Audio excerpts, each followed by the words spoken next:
Bonsoir. Merci beaucoup d'être là. Vous avez été le PDG de Nouvelles Frontières et de Corsair jusqu'en juin 2001. C'est vous qui avez démocratisé les voyages, c'est vous qui avez pu faire baisser les prix. Vous allez nous raconter comment ça se passe quand on réserve un vol via un tour opérateur et de savoir est-ce qu'on est sûr des compagnies, etc. Toutes les questions que vous voulez poser à Jacques Maillot, vous pouvez le faire par SMS au 61 003. Est-ce que déjà vous avez un peu l'impression, à force d'avoir fait baisser les prix, d'avoir eu une incidence sur la sécurité, d'avoir une part de responsabilité Une là-dedans? première chose quand même, le transport aérien, l'avion, c'est le mode de transport le plus sûr. En 2004... On l'a dit.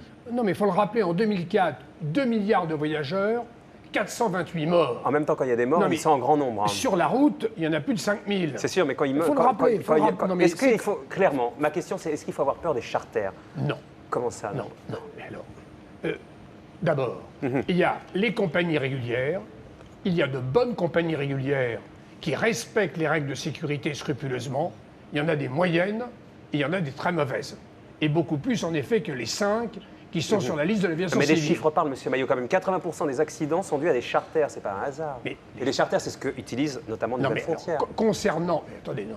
Alors, si vous voulez que je prenne l'exemple de Nouvelles Frontières, on avait, nous, justement, un système, on avait la filiale de la compagnie Corsair, on avait intégré notre transport aérien. C'est-à-dire que... Parce que vous redoutiez que la sécurité via d'autres compagnies aériennes charter? Là, au moins, on était responsable de notre sécurité. En effet, je dirais que pour un patron de compagnie aérienne, la priorité des priorités, c'est la sécurité. On va parler des contrôles, on peut faire tous les contrôles que l'on veut, mais à mon avis, ce qui est très important, c'est le recrutement des pilotes, la formation des pilotes, et la maintenance. Et comment, en tant que patron d'un tour opérateur, vous pouvez faire ces contrôles-là? C'est ça qu'on a envie de savoir. En tant que deux solutions, ou vous avez votre propre compagnie aérienne. Corsair, mais qui ne desservait pas toutes les destinations c'est vrai, que vous proposiez. 70% de notre programme. Alors, deuxième solution, lorsque vous choisissez des compagnies aériennes, vous faites votre enquête auprès des différentes aviations civiles. Il y a une liste qui est publiée aux États-Unis qui est très sérieuse, une liste en Grande-Bretagne. Donc cela, vous les évitiez déjà? Non, là au contraire. Les listes noires, on les évite. Bon, première chose. Et lorsqu'on a un doute sur une compagnie aérienne, on fait un audit. C'est normal de la faire auditer. On s'entoure de spécialistes. On peut faire appel au bureau Veritas et on fait éditer. Et à votre époque, il y avait des listes noires donc? Alors, à mon époque, il y avait des listes noires. De toute façon, je suis toujours dans le coup, je vous le dis tout de suite. Il y avait des listes noires.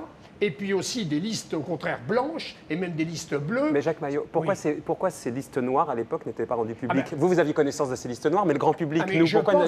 Il y a en effet un manque de transparence. Il y a un journal qui s'appelle Aerocosmos, qui est spécialisé dans le transport aérien, qui, tous les ans, publiait, je dirais, les compagnies à ne pas utiliser. Ouais, c'est pas un journal grand public. Il faut voir aussi, que choisir, par contre, qu'un journal grand public fait depuis des années un gros travail d'information.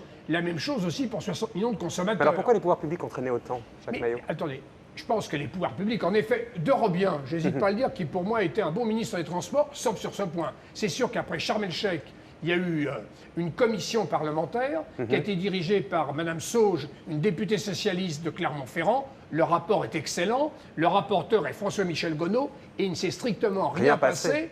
Alors, et ça, la liste noire là, que vous avez vue la semaine dernière, les 5 compagnies, c'est un gag. C'est un gag. Non, mais là, il y a 5 compagnies aériennes, la compagnie de la Corée du Nord. L'avantage, personne ne... Non, mais on les connaît, les pays. Par exemple, c'est sûr que, par exemple, la Croatie, il faut faire attention. La Hongrie, même le Portugal. Et vous voulez dire qu'il y a des raisons diplomatiques qui font qu'on ne publie pas les listes pour ne pas se fâcher avec les pays? Un exemple, Cameroun. En France, on vous dit Cameroun Airlines, aucun problème. Vous allez sur la liste de l'aviation civile britannique, on dit faites très attention à Cameroun Airlines. Mais aujourd'hui, le téléspectateur qui nous regarde ce soir, est-ce qu'il peut passer via un tour opérateur, demander un vol et se retrouver dans un avion de Cameroun Airlines? C'est possible ça? Lorsqu'il s'inscrit, son agence de voyage doit lui dire avec quelle compagnie il va voyager. Donc il peut déjà se renseigner. Donc ça, c'est la loi, ça. Alors ce qui peut arriver, c'est que vous êtes inscrit, mettons, pour un vol Air France. Et même Air France a un avion en panne. Et n'a pas d'avion disponible d'Air France. Donc vous vous retrouvez sur Cameroun Airlines? Ça pourrait très bien. Mais il n'y a rien qui nous interdit d'être sur Cameroun Airlines. Mais par contre, vous avez le droit de refuser. Ah oui, mais déjà, il faudrait connaître le Cameroun Airlines. Il faut aller sur un site internet britannique. Vous avez interviewé le patron du cercle d'études des tours opérateurs, M. Chikli. Il y a un gros travail d'information de la part des agences de voyage, de la part des tours opérateurs et des compagnies aériennes. Non, mais avant Mais tout, Jacques Maillot, quelle est la solution aujourd'hui, clairement, pour que l'utilisateur, l'usager, ne se retrouve pas dans des avions qu'on sait manifestement dangereux? Alors, la solution, c'est au niveau de l'Europe. Il faut vraiment que M. Barrot, qui est commissaire au transport, qui ait une liste noire au niveau de l'Europe. Je rappelle que d'ailleurs, depuis 2003, il y a une agence de sécurité européenne. Et puis, en dehors, je dirais, de l'action de l'Europe qui doit coopérer à la fois aussi avec les États-Unis, et puis il y a un rôle important, il existe l'OACI. C'est quoi l'OACI? C'est l'Organisation de l'aviation civile au niveau international, c'est l'équivalent de l'ONU. Il y a 188 pays qui ont des compagnies aériennes qui font partie de l'OACI. Alors l'OACI, il y a 30 pays qui ne sont pas bons. Eh bien, il faut que cette liste soit publiée. Mais est-ce que le SMS qui vient de passer, qui dit grosso modo les pauvres prennent plus de risques que les riches, est-ce que ça synthétise le tout? En plus, le transport aérien va augmenter d'1 milliard. Je m'excuse quand même, sur un plan arithmétique, dans les 10 années qui viennent, il y aura un peu plus d'accidents.